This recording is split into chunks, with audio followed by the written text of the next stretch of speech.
నమస్తే, this is Sourya. Britain లో అత్యంత ఘోరాలు జరుగుతూ ఉన్నాయి. చిన్నారుల మీద గ్రూమింగ్ పేరుతోనే వందలాది మంది మీద అత్యాచారాలు జరుగుతూ ఉన్నాయి, అది కూడా కొన్ని వందల సార్లు. సో దీనిలోని పాకిస్తాన్ హస్తం కూడా ఉంది అనే మాట వినిపిస్తుంది. మరి పాకిస్తానీలే మేజర్ గా ఉండి ఇది చేయిస్తూ ఉన్నారా, మరి బ్రిటన్ ఎందుకు దీన్ని యాక్సెప్ట్ చేస్తుంది? సో ఒక్కసారి దీని గురించి అయితే మాట్లాడదాము. ఈ ఉదంతం బయటపడిన తర్వాత ఒక భయానికి గురయ్యారు ప్రతి ఒక్కరు కూడా. సో పరిస్థితులు ఎట్లా ఉన్నాయనేది మాట్లాడదాం. మనతో పాటు సీనియర్ జర్నలిస్ట్ సాము బాలాజీ గారు ఉన్నారు. సార్ నమస్తే సార్. సార్ అది చిన్నారులు అని అన్నారు, గ్రూమింగ్ చిన్నారులు అని. సో అది అంటే ఎట్లా జరుగుతుంది సార్, ఇంత పెద్ద దారుణం, పెద్ద స్కామ్? నిన్న బ్రిటిష్ పార్లమెంట్ లో రూపర్ట్ లోవే అనే ఒక ఎంపీ ఒక నివేదికను ఆయన ప్రైవేట్ గా సర్వే చేసి ఒక ఇన్వెస్టిగేట్ చేసి ఒక రిపోర్ట్ తయారు చేశారు. ఆ రిపోర్టును ఆయన చదివి వినిపిస్తుంటే ఒక్కసారిగా ప్రపంచం షాక్ అయింది. అది లైవ్ లో ప్రచారం అవుతా ఉంది. అది విని అందరూ షాక్ అయ్యారు. ఎందుకంటే వందలాది మంది చిన్న ఆడపిల్లలు, అంటే 11 ఏళ్ళ నుంచి 15 ఇయర్స్ 16 ఇయర్స్ ఆ లోపల ఆడపిల్లలు, వాళ్ళని ఒక గ్రూమింగ్ గ్యాంగ్ అంటారు. ఈ గ్రూమింగ్ గ్యాంగ్ అనేది కొన్ని ఏండ్ల నుంచి అలాంటి ఆడపిల్లలను వేలాది మంది ఆడపిల్లల్ని వాళ్ళు తమ కంట్రోల్లోకి తెచ్చుకొని ఒక్కొక్క ఆడపిల్లని 100 మంది, 200 మంది, 600 మందిలో 700 మంది రేపులు, అంటే సంవత్సరాల తరబడి రేపులు చేయడం అన్నది షాకింగ్ గురి చేసింది. అంటే ఒక మామూలుగా ఇంగ్లాండ్, యూకే అంటేమో యూకేలో ఇంగ్లాండ్, వేల్స్, తర్వాత స్కాట్లాండ్, నార్త్ ఐలాండ్ ఇవన్నీ కలిపి యూకే అంటారు, United Kingdom of the great Britain. అది కాకుండా అందులో ఇంగ్లాండ్ పార్ట్. ఇప్పుడు మనం మాట్లాడుకునేది బేసిక్ గా ఇంగ్లాండ్ లో ఉండే అనేక ప్రాంతాల్లో ఇది జరిగిందనమాట. సో ముఖ్యంగా రోథర్హాము, రోచ్డేలు, హడ్డర్స్ఫీల్డ్, టెల్ఫోర్డు, ఆక్స్ఫోర్డు, ఓల్డ్ హ్యామ్స్, ఇలాంటి అనేక, న్యూయార్క్ షోరు ఇట్లాంటివి ఉన్నాయి. అనేక టౌన్లలో ఇది ఎప్పటి నుంచో జరుగుతుంది, అంటే 97 నుంచి జరుగుతుంది అనమాట. సో ఇప్పుడున్న దాని ఏమంటారు, లేబర్ పార్టీ వాళ్ళు దీని మీద కెయిర్ స్టార్మర్, ఆయన ప్రధానమంత్రి బ్రిటన్ కి. సో వాళ్ళు సీరియస్ గా తీసుకొని దీని మీద కొన్ని కమిషన్లు వేశారనమాట. అందులో ఒకటి బ్యారనస్ లూయి క్యాసీ కమిషన్ 2025లో వేశారు. నేషనల్ ఆడిట్ కమిషన్ అంటారు. అట్లాగే ఇంకొక బ్యారన్ అన్నే అని ఇంకొక ఆమె ఆధ్వర్యంలో వేశారు. అట్లాగే ఇంకొన్ని ఇండిపెండెంట్ కమిషన్లు కూడా పనిచేస్తున్నాయి. వీళ్ళు షాకింగ్ విషయాలను బయట పెడుతున్నారు. అంటే ఇందులో కొన్ని విక్టిమ్స్ వాంగ్మూలాలు కూడా ఉన్నాయి. ఒక విక్టిము, ఒక అమ్మాయి, 12 ఏళ్ళ అమ్మాయి, ఆ అమ్మాయిని అత్యాచారం చేసి జాక్ డేనియల్స్ బాటిల్తో, వైన్ బాటిల్, విస్కీ బాటిల్తో అమ్మాయిని దాడి చేశారు. ఆ బాటిల్ ముక్కలు అమ్మాయి బాడీ అంతా బాడీలోకి వెళ్ళిపోయి ఇరుక్కున్నాయన్నమాట. ఆ అమ్మాయి అవన్నీ కూడా బయట పెట్టింది. ఇంకొక అమ్మాయి అయితే 13 ఏళ్ల నుంచి స్టార్ట్ చేసి 16 ఏళ్ల వరకు 3 ఏళ్ల పాటు 600 నుంచి 700 మంది ఆ అమ్మాయిని రేప్ చేశారు. అంతమంది డైలీ వచ్చి రేప్ చేయడం. ఇంకొక అమ్మాయి 15 ఏళ్ళ అమ్మాయి, ఆ అమ్మాయికి వీళ్ళ రేపులు తట్టుకోలేక తీవ్రమైన రక్తస్రావం అవుతుంటే హాస్పిటల్కి వెళ్తే అమ్మాయి భయంతో ఏమి చెప్పలేకపోతుంటే వాళ్ళు ఆ అమ్మాయిని కనుక్కొని ఏం విషయాలు చెప్పకుండా, అవేమి చేయకుండా ఓన్లీ మెడిసిన్ ఇచ్చి పంపించేశారు. అంటే ఇక్కడ ఏమవుతుందంటే వ్యవస్థలన్నీ ఫెయిల్ అయినాయి.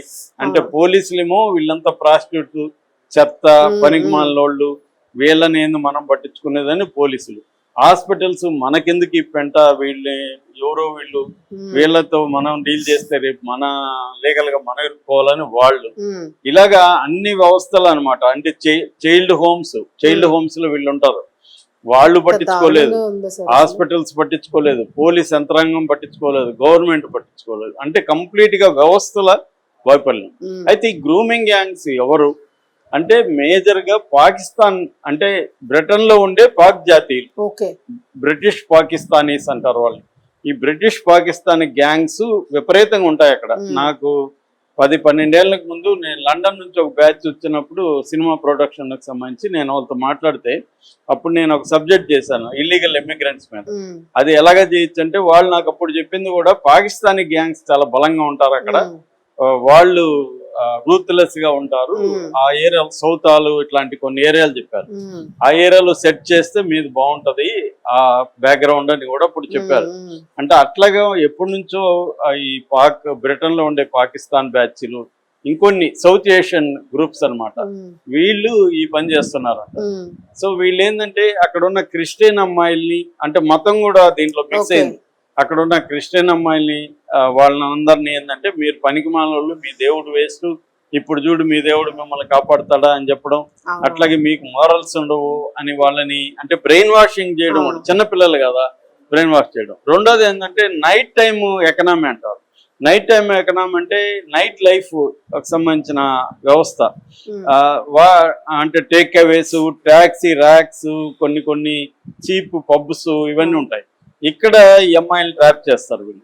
అట్లాగే కొన్ని హోమ్స్ లో వాళ్ళ యాజమాన్యంతో మాట్లాడుకొని తీసుకెళ్లిపోతారు. ఉమ్, అలాగా వీళ్ళు తీసుకెళ్లి వాళ్ళకి బాయ్ ఫ్రెండ్లుగా కొంతమంది నటిస్తారు. నటించి వాళ్ళకి గిఫ్ట్లు ఇవ్వడం, వాళ్ళకి మందు లిక్కర్ ఆల్రెడీ అలవాట్లు ఉంటాయి, ఉమ్, వాటిని అలవాటు చేయడం, ఆ తర్వాత డ్రగ్స్ అలవాటు చేయడం, ఒక మత్తులేకి పెట్టడం. మనకి టేకన్ సినిమా చూస్తే అర్థమవుతుంది, డ్రగ్స్ ఇచ్చేస్తారు ఫస్ట్, ఎందుకంటే వాళ్ళు గొడవ చేయకుండా వాళ్ళు మత్తులో ఉండిపోతారు కాబట్టి అలాగా అలవాటు చేస్తారు అనమాట. ఎక్కువగా ఈ అమ్మాయిల సెలక్షన్ వచ్చి బ్రోకన్ ఫ్యామిలీస్ పట్టించుకోరు, పూర్ ఫ్యామిలీస్, కొన్ని హోమ్స్ లో ఉండి ఈ అమ్మాయిలు, అట్లాగే అవును. మెంటలీ మెచ్యూరిటీ లేకుండా ఉంటారు కదా, లెర్నింగ్ స్లో లెర్నర్స్ ప్రాబ్లమ్స్ ఉంటాయి కదా, అలాంటి వాళ్ళని సెలెక్ట్ చేసుకొని వీళ్ళు వాళ్ళని గ్రూమ్ అందుకని గ్రూమింగ్ గ్యాంగ్స్. గ్రూమ్ అంటే వాళ్ళని మెల్లగా అర్లీగా తీసుకొని వీళ్ళ ఫోల్డ్లోకి తీసుకొని వాళ్ళని బ్రెయిన్ వాష్ చేసి తయారు చేసుకుంటూ రావడం. అట్లా చాలా మందిని పాకిస్తాన్కి ట్రాఫికింగ్ కూడా జరుగుతుంది, హ్యూమన్ ట్రాఫికింగ్ పెద్ద ఎత్తున పాకిస్తాన్కి వెళ్తుంది.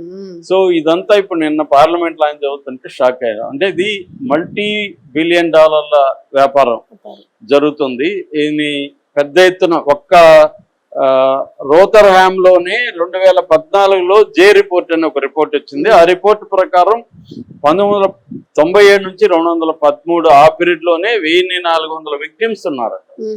అట్లాగే టెల్ఫోర్ట్ అనే ఒక ఏరియాలో 1000 మందికి పైన ఇట్లా విక్టిమ్స్ బయటకు వచ్చారు. అంటే మనకి ఎఫ్స్టీన్ ఫైల్స్ లో ఎలాగైతే వేల మంది వస్తున్నారో అలాగా ఈ లండన్ లో ఈ స్కామ్ ఇప్పుడు బయటకు వచ్చింది. దీని పేరు పాక్ గ్రూమింగ్ గ్యాంగ్ స్కామ్ గా చెప్తున్నారు. ఇది ఇప్పుడు దీని మీద చర్యలు తీసుకోవాలని పెద్ద ఎత్తున డిమాండ్స్ వస్తున్నాయి అన్నమాట వాళ్ళ పార్టీ నుంచి కూడా. మరి వీళ్ళు ఏ స్థాయిలో దీన్ని చేస్తారు, ఎందుకంటే వరల్డ్ వైడ్ గా కూడా హ్యూమన్ ట్రాఫికింగ్ అనేది పెద్ద సమస్య అండి. చిన్నపిల్లల్ని ఎత్తుకొని వెళ్ళిపోవడం, లేకపోతే ఇలా పట్టుకోవడం పెద్ద ఎత్తున ఉంది. ఇండియానే బెటర్ నిజానికి, ఇండియా కంటే కూడా చాలా దేశాల్లో. ఎందుకంటే మనకి ఇండియాలో క్రిమినల్ గ్యాంగ్స్ తక్కువ, ఆ స్థాయిలో గ్యాంగ్స్ ఉండవు. అక్కడ దొరికే ఛాన్సులు ఉంటాయి. అక్కడ అట్లా కాదు, ఆ స్థాయి గ్యాంగ్స్ ఉన్నారు. అక్కడ మనలాగా పౌర సమాజం యాక్టివ్ గా ఉండదు, ఎవరికి వాడు నాకేం సంబంధం అనుకుంటారు.